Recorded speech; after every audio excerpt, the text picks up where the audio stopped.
মৃত্যু তো আমাদের জীবনে ভয়েরই কারণ। মৃত্যু ভয়, সব হারাবার ভয়। কিন্তু ভাগবত বললেন, শ্রী ভগবানের দিব্য নাম রূপ লীলা শ্রবণ কীর্তনের দ্বারা মৃত্যুকেও তুমি জয় করতে পারবে। মৃত্যু ভয় দূর করে মৃত্যুকেও তুমি পরম মঙ্গলে রূপ দিতে পারবে। কত বড় আদর্শ এই বৈদিক ধর্মধনের, যে মৃত্যুকেও মঙ্গলে রূপ নেওয়া যাবে। মৃত্যুটা ভয়ের নয়, অমঙ্গলের নয়, অকল্যাণের নয়। মৃত্যুটাকেও তোমাকে মঙ্গল এবং কল্যাণের করে তুলতে হবে।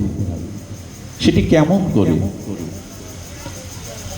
কবিরাজ কৃষ্ণ গোস্বামী পাদ তার অনবদ্য স্বর্ণ লেখনী ফলকে শ্রী চৈতন্য চরিতামৃতে ঠাকুর হরিদাস প্রসঙ্গে বলছেন, হরিদাসের বিজয় উৎসব যে কইল দর্শন। হরিদাসের অপ্রকটকে, চলে যাওয়াকে কি নাম দিলেন? কারো মৃত্যু কখনো বিজয় উৎসব হয়? কারো মৃত্যু কি কখনো বিজয় উৎসব হয় গো?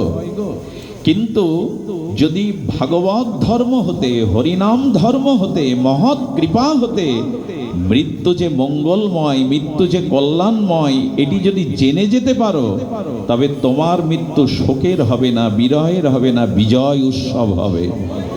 মৃত্যুও বিজয় উৎসব হবে। হরিদাসের